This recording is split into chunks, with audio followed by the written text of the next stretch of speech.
Oh my word, this is absolute mud bath central. It's so muddy right now on the underfoot that I've seen a couple of runners fall over. I've almost fallen over about 3 times.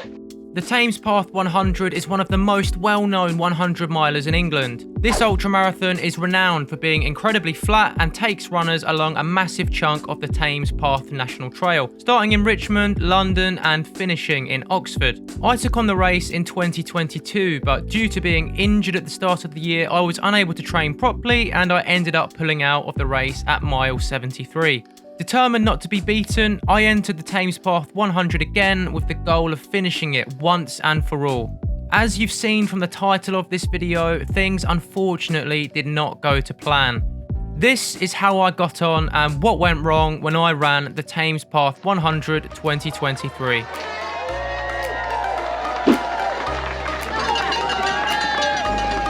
I'm Craig, this is Running Cafe, and this is the Thames Path 100 2023. Let's have it, guys.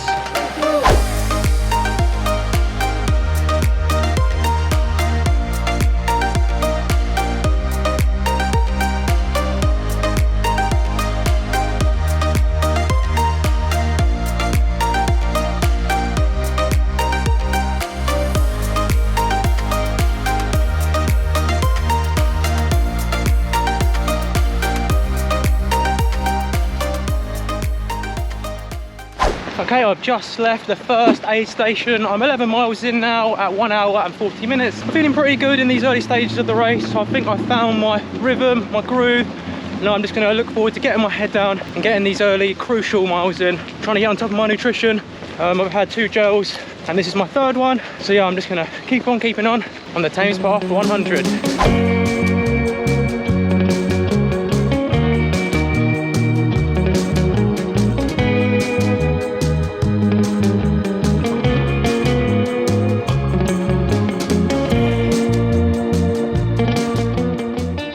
15 miles in, 2 hours and 20 seconds in, and I've got to say this has been a very wet run so far. Since we left this morning at Richmond, there's been a light drizzle constantly coming down on us runners. We're getting soaked slowly but surely, but it's not so bad that I need to put my coat on at the moment because I don't want to overheat and make it a lot more difficult for myself. So I'm managing okay at the moment temperature wise, and yeah, this has been a pretty fun first 15 miles. Let's keep it up.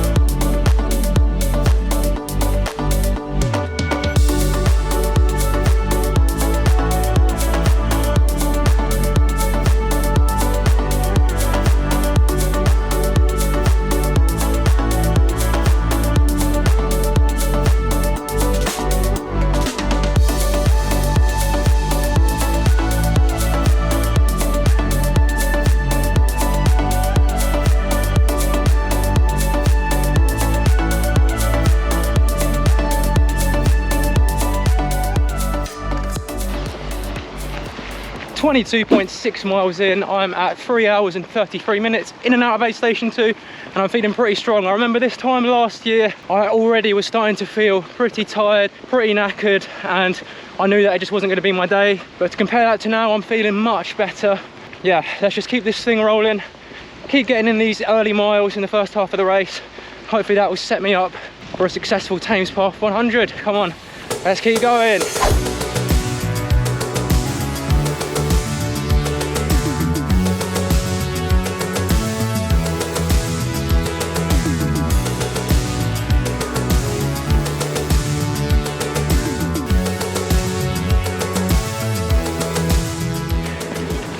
Okay, 3 hours and 57 minutes in, and I've just hit 25 miles, the first significant milestone in this 100-mile race. I am now a quarter of the way there. Still feeling pretty strong. I'm taking on calories, taking on liquids, trying to make sure I'm not feeling too overwhelmed at this early stage still.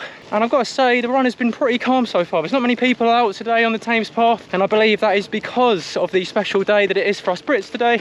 It's Saturday, the 6th of May 2023, and it is the coronation of King Charles, and I believe that is why the already calm Thames Path is a lot more calm and desolate of people today.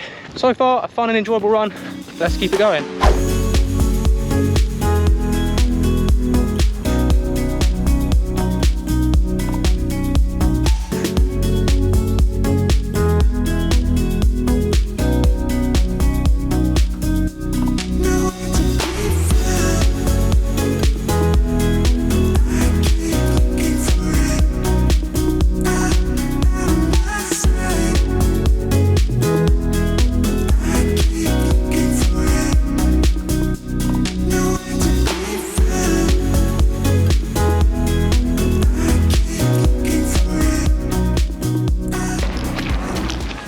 Okay, I'm in and out of aid station 3. I'm at 4 hours and 56 minutes in.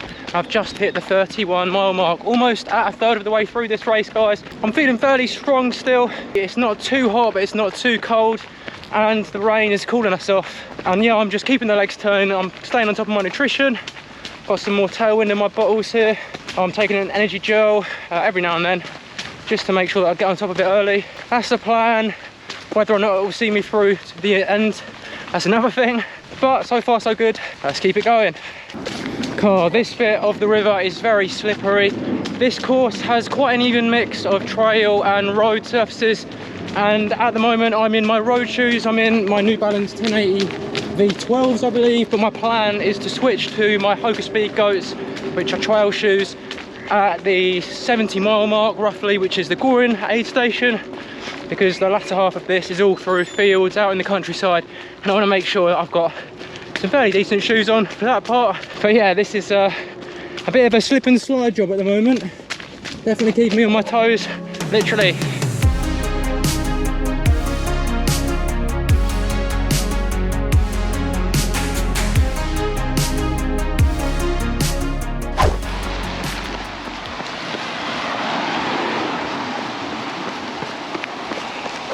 .8 miles in. I'm at 4 hours and 41 minutes, and oh my word, the heavens have opened. This is pretty torrential. I'm getting absolutely soaked. The coats come out for the second time in this race, and it's fair to say that we are in the middle of a very heavy downpour. But it's alright, it's supposed to clear up later, so let's look forward to that. I'm just going to get my head down, keep getting these miles in. Feeling fairly strong still. The rain is adding a nice little bit of fun, shall we say, to this ultra race, but I am feeling good and I'm enjoying myself, which is what it's all about. So let's keep the train moving and keep on keeping on the Thames Path 100.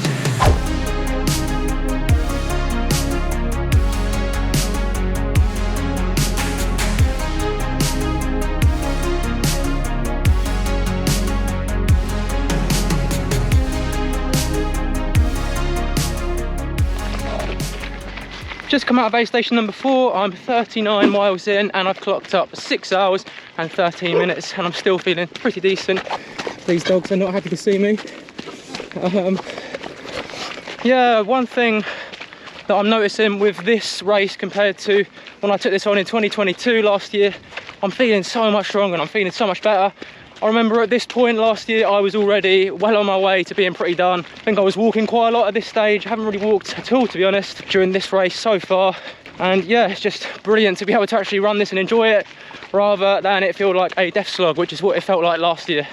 Okay, 11 miles until Henley, where I'm going to get my first drop bag, and then that's the halfway point, guys. So let's keep on keeping on and get back on the road.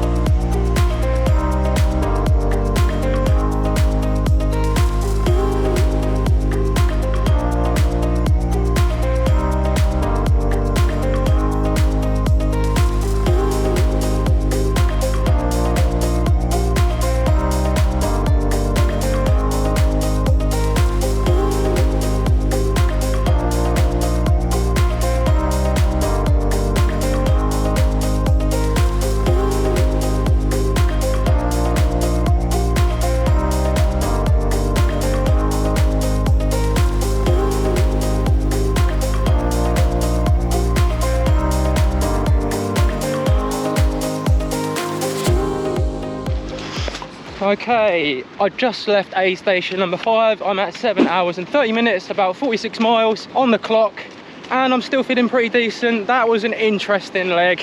Firstly, I got lost by about 0.5 of a mile, which was annoying, so I had to come all the way back. I think what happened is there was a big family blocking a sign, and I must have just missed it, and I didn't go across the bridge. So you know, hands up, probably partially my fault there. And I don't have the GPX file loaded up on my watch, so again, hands up, my fault there.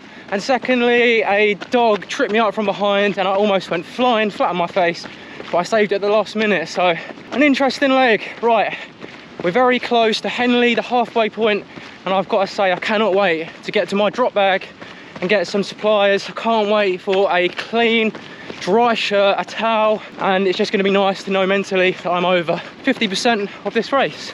Onwards and upwards, let's keep it going.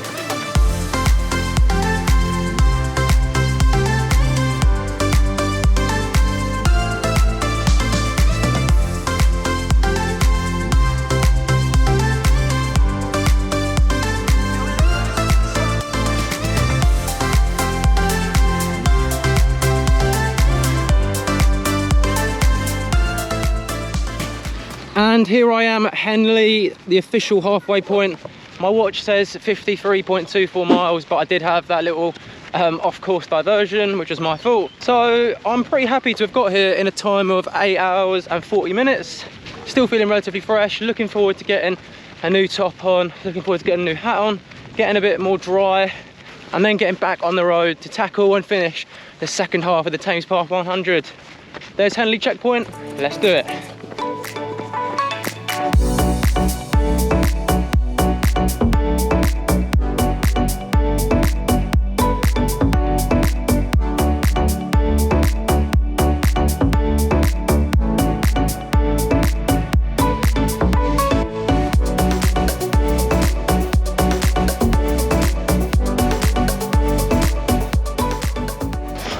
9.5 hours in, I'm at the 58 mile mark, and this point in particular I remember very well because last year this is the point where I turned on my head torch for the first time when it got dark, and it's crazy to be running through here now.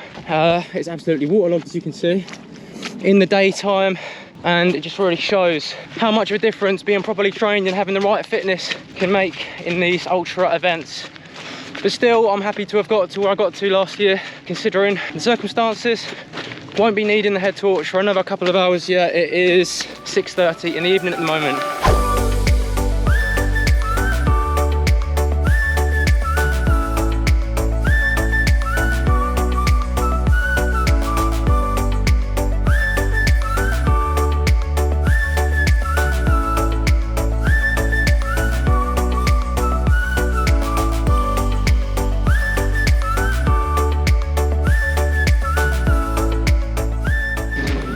Okay, 60.6 miles, 10 hours and 12 minutes, and I've rocked up to the next day station, which is Reading, just over there in the distance. Not gonna lie, this is starting to feel a bit more difficult now, and also my knee is playing up slightly, so got that to contend with, but I don't think it's gonna be too much trouble. Just had a salt tablet, hopefully that will ease it somewhat.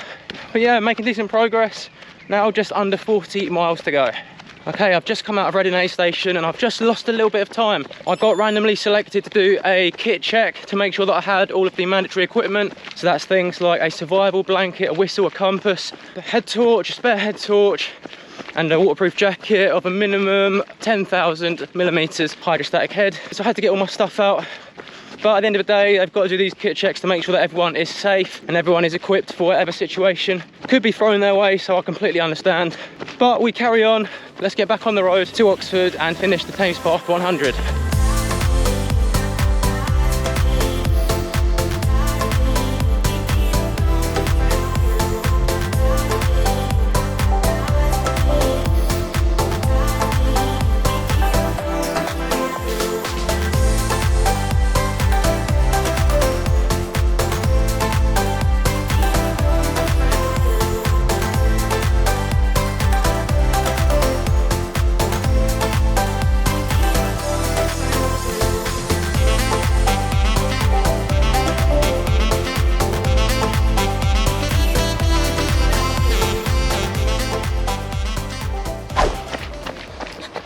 Okay, I'm out of that aid station, 69.5 miles in. I'm at 12 hours and 15 minutes and I'm still moving, albeit a little bit slow compared to the first half, but I'm still running for the most part, taking a couple of gentle walks every now and then just to keep the legs fresh.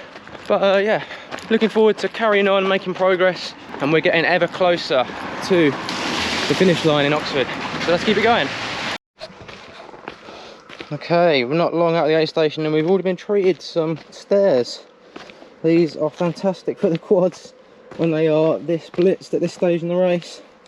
Could be worse though. This is a relatively flat 100 miler. It's very unusual for them to be this flat, and one thing that a lot of people say they struggle with on this one is having to constantly regulate their own pace, whereas on a normal ultra, which is on the trail, tends to be very hilly and the hills decide your pace for you to a degree. So yeah, that's something very unusual about this one.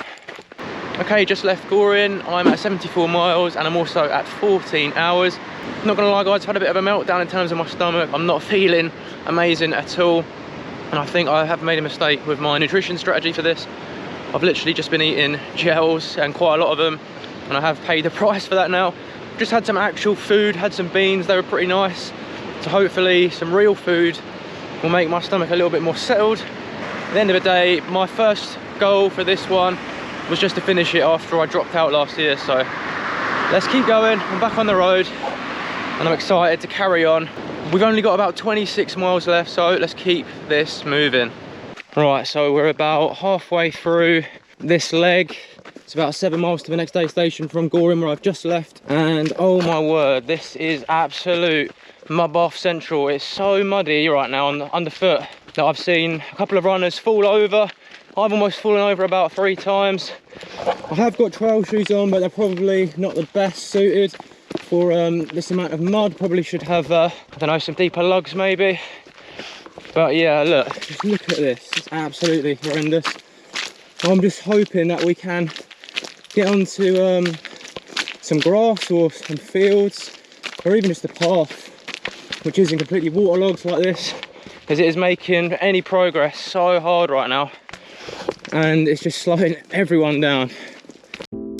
That was the last footage I filmed from the race. You may have noticed that in my last few video check-ins, my condition was starting to go downhill very quickly, and I subsequently ended up pulling out at mile 84. Absolutely devastating for me to have to DNF again, but I could hardly walk, let alone run. To be totally honest, I wasn't going to make this video because pulling out of this race for a second time has been incredibly hard for me to swallow. But running isn't always all sunshine and rainbows, and it wouldn't be right or genuine of me to only focus on the positives. I'll share my thoughts on what went wrong and what I've learned from it. As Oscar Wilde once said, experience is the hardest kind of teacher. It gives you the test first and the lesson afterwards. And boy, was he right. So what went wrong exactly? Having started the race so strong and running the first 50 miles in about 8 hours, I looked well on course for a sub 20-hour finish. After some reflection, 2 things in particular went drastically wrong. Firstly, and frustratingly obvious upon looking at my performance, I started the race way too quickly.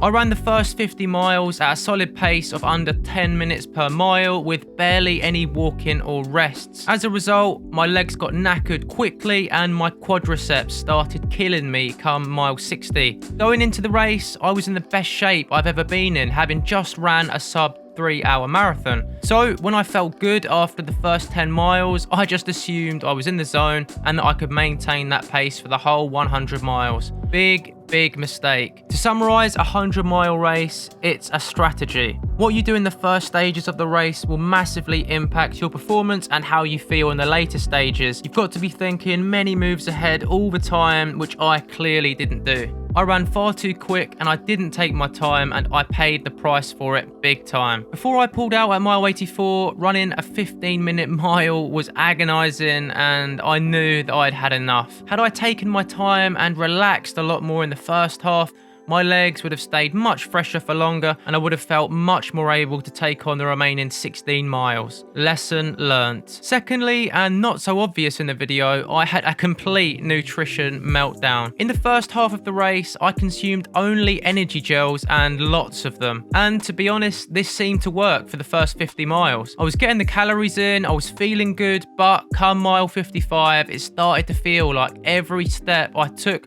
was a massive punch in the guts, and then I started having major stomach issues which slowed me down massively. Probably a bit too much information, but it's the reality of the situation. At Goring Aid Station, roughly 71 miles in, I tried fixing the issue by having some beans and some bread, but it was too little too late. The damage had been done. I know it sounds pretty stupid to have only eaten energy gels for the first 50 miles, and like common sense to eat actual solid food as well, but I've had positive experiences with mainly relying on gels in the past, although I did complement this with actual food like bananas and sandwiches. I think my problem was eating far too many gels too quickly without any solid food to go with it, which is what caused my grim stomach pains. Lesson learnt. It was great great meeting runners on the day who watch and follow the channel. Big shout out to you guys. It was a pleasure to meet you all. Also, a massive congratulations to anybody that finished this particular edition of the race. I heard that there was an unusually high dropout rate, with the insanely muddy latter half of the race being one of the main reasons why. I want to thank my brother Jack for crewing and for picking me up from mile 84 at 12:30 in the morning when I pulled out. You're an absolute legend, bro. Much appreciated. I'm going to take these hard lessons and look to apply them in my future ultra running experiences. Whilst it sucks and hurts to have DNF'd again on the Thames Path 100, I am grateful for the lessons, and I'm sure they will make me a much better runner in the long term. Thanks very much for watching.